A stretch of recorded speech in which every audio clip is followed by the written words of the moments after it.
So for a while, it was just the men, you know, and it's kind of interesting how it developed because one prior general was pretty like farsighted and saw like we need to have women as part of the order. And like everyone said, don't do that. You know, you already have all your struggles. It's going to complicate things.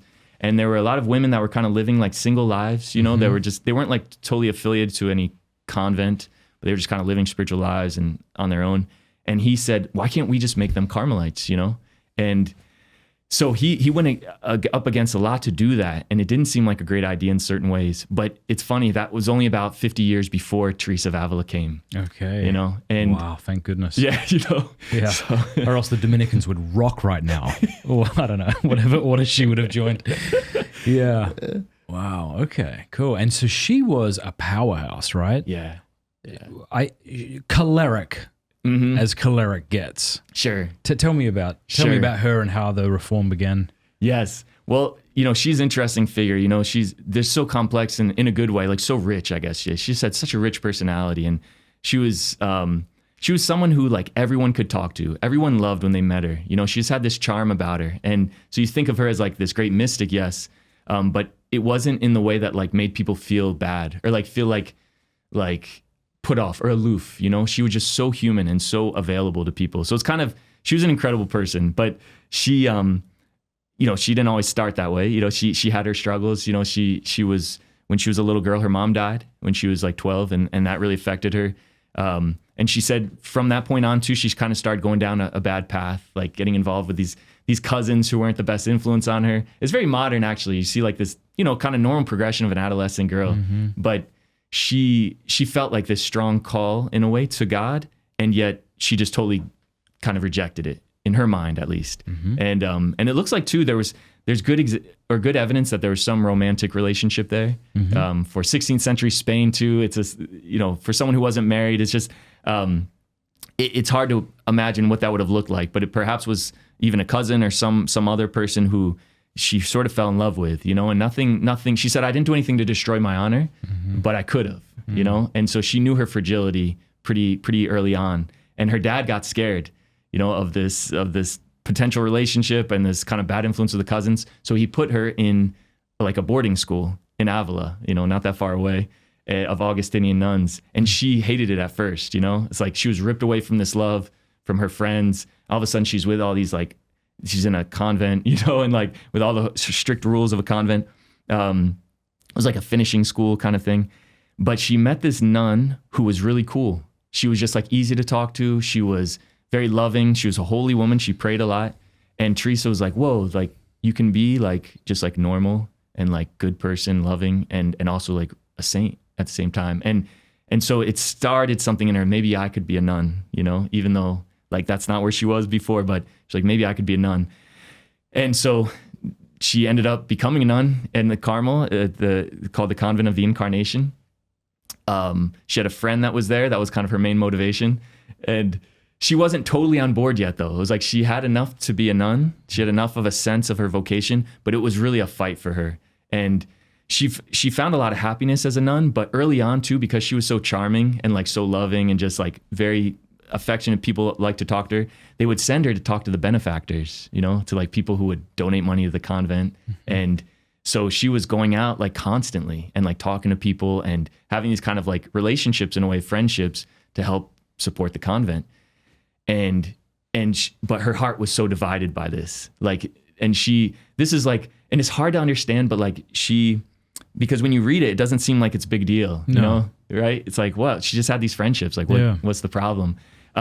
But she knew in her heart, like she was seeking these apart from God, you know, and she had this sense. She said, whenever I knew someone liked me, I couldn't stop thinking about them. So it's almost like an infatuation, that experience, you know, where it's like you kind of get obsessed with someone when they're in your life, and you know that they like you, kind of. It's just, you know, and so she experienced that a lot, and she knew somehow she wasn't being faithful to God while experiencing that. And it created such tension in her. And she lived in that for like 20 years, you know, as a nun. So it's, in a way, it gives a lot of hope that like you can kind of struggle as like a good Catholic, and yet your conversion is still to come. Like God is still going to intervene in your life and like maybe do something big.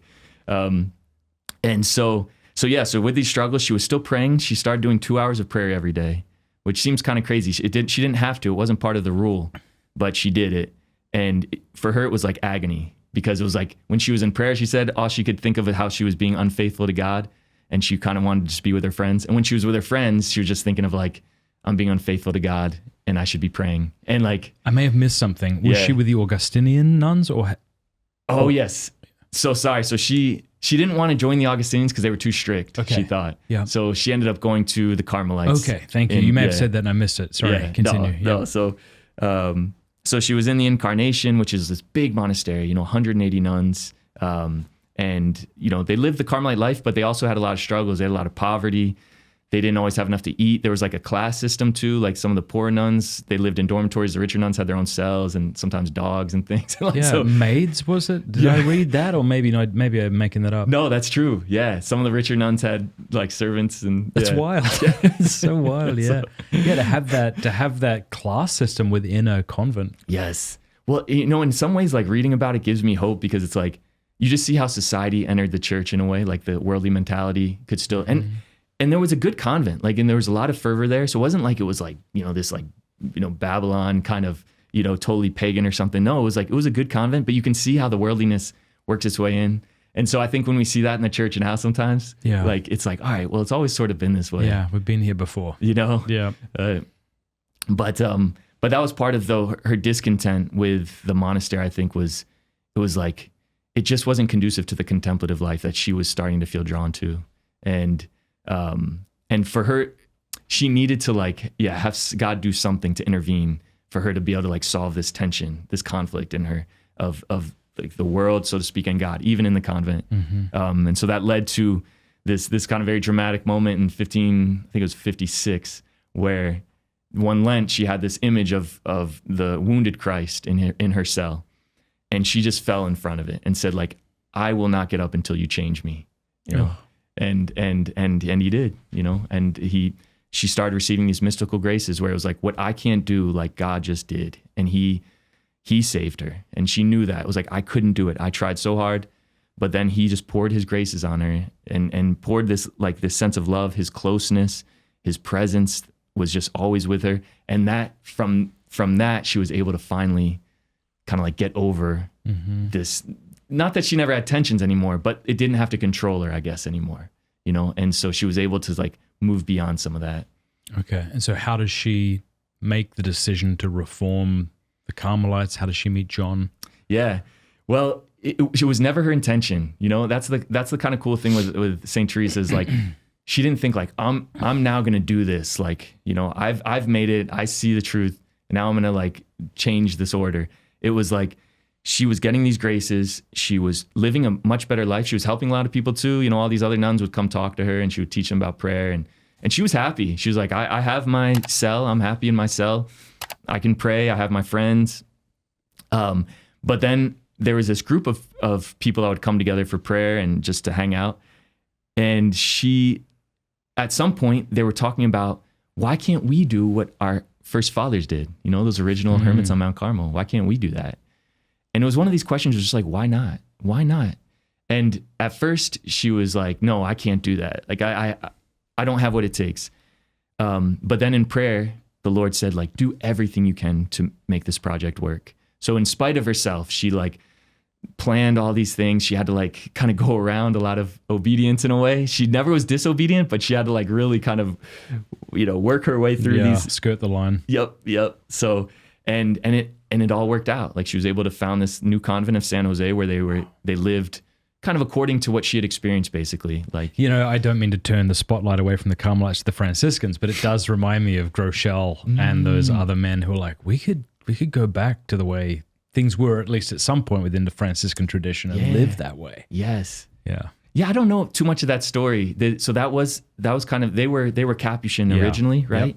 All right. Yeah, there were Capuchins, and I think there was 6 or 8 or thereabouts, led by Father Benedict, and I think he got permission to found this order. But just this desire to live amidst the poor, to sleep on the ground without mattresses, to wear the habit, when the habit, when people were getting rid of the habit and things like that. I mean, this was back in when was that? The 80s?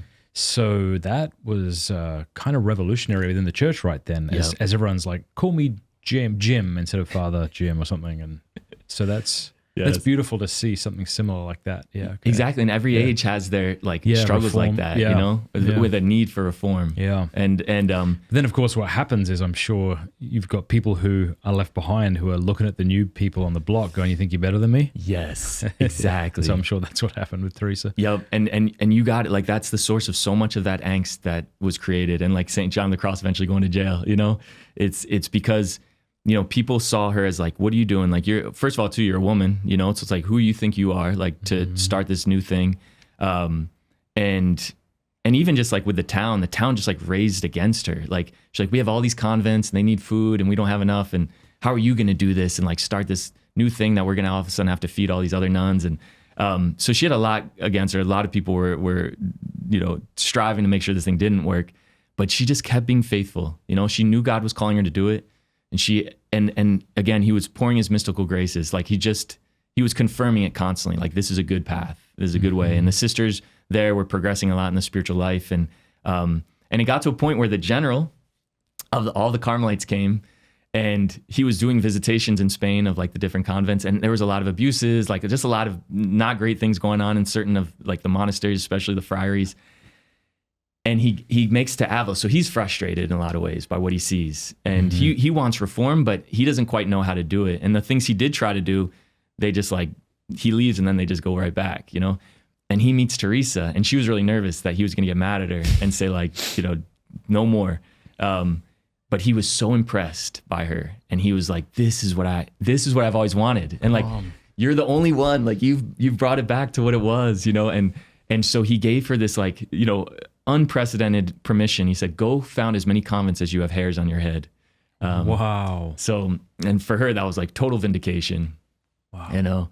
Now, as opposed to the giant monastery she was originally in, my understanding is that she had a specific number of sisters that she wanted to live in each convent. Is that right? Yep, that's right. Yeah, because she thought one of the problems of the incarnation was just too many sisters, so you could get lost in the mix. It was hard to like live as much of an intentional life. And even just like fellowship, like you end up having cliques, you have all these, like you have to find like a little group of friends that you just sort of hang out with, and it can create divisions and stuff. So she thought 13, for Christ and the apostles. Ah, really? Okay. That was her original idea. As time went on, she had to be a little flexible because like all these girls wanted to join. So it ended up becoming 21. Okay. But it was but 21 was like the absolute cutoff. It was like, but no that's more. It. No. So is that what it is today? That is still. Yeah, wow. That is still. That's beautiful. Big shout out to not that they'll ever watch this, but the Carmelite sisters in Jacksonville, a little bit away from where I live in Florida. My wife and I recently donated some money to them, and we would just highly encourage that people support them. They're beautiful, beautiful sisters who are doing wonderful work there. Yeah. Maybe if I Josiah, maybe you can remind me, and I'll put a link to them in the description. Sorry. Nice. That's awesome to hear, though, and it shows too that legacy. How it keeps going. Yeah. And like that's a very lively convent from what I've heard. Is that right? Yeah. There's a lot of new vocations, and so, but yeah, so she founds these convents. She goes to Medina del Campo where she meets John of the Cross, because one of the other things she asked the general, she's like, if we have these sisters, we really need friars, because we need people to help the sisters, basically. Like, so at this point, did she think of her sisters as somehow distinct and like canonically separate from the previous sisters? No, not yet. It was all under the order, it was all considered, but I see, but she wanted to have friars who would help, lead the renewal among the men. Yes, I see. Exactly. Because even in other orders too, you had like the Franciscans, they had like these reforms, like they were called the Discalced Franciscans. Yep. So St. Peter de Alcantara, he was the founder of the Discalced Franciscans, and he met Teresa, and he helped her a lot, actually. He really was, he basically, whenever everyone was against her, he said, apart from the scriptures and the tradition of the church, there's nothing more certain that the Holy Spirit is present as this woman right here. Wow. So wasn't her spiritual father a Franciscan? He was definitely there as a Franciscan. Saint Francis Borgia is a Jesuit who also helped her a lot at the beginning. It was really all Dominicans helped her. So she Dominican is what I meant to say, not Franciscan. Okay, yes. But it was a team effort. It really was. Okay. She had a lot of spiritual fathers. Kind of amazing.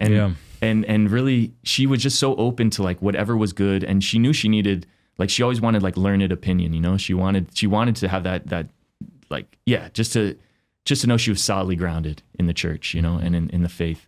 And so, yeah, so I think Carmelite spirituality in a lot of ways too, it's like, it's not really like opposed to, it kind of synthesizes in a lot of ways other currents, and it helps, yeah, you could just say like, it kind of helps like universalize in a way, a lot of different kind of spirituality maybe. Yeah? How does it do that? What is a good question? Yeah, what's that? No, I hope that wasn't a loaded statement because... No, I don't know if it was. I want to know what you mean by it. Yes. Well, if you look at with Carmel, it kind of starts where like, it's not about a lot of methods, right? So you have different like methods in certain spiritual schools of like meditation and Lectio Divina or imaginative prayer. And those are all good and they kind of help you. But Carmel's kind of like whatever helps you get to this point where you're just able to be kind of simple and receptive of what God wants to pour into your life in prayer.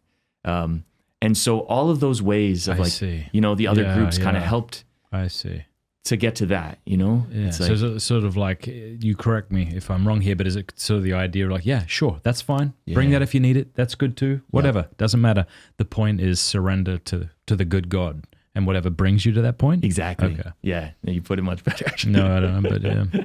All right. Men, do you feel stuck in old idols or burdened by the pharaohs of our time?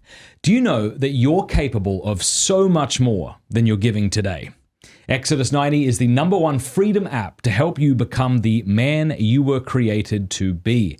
Exodus 90 is a powerful 90-day journey to freedom in Jesus Christ, and it starts on January 20th.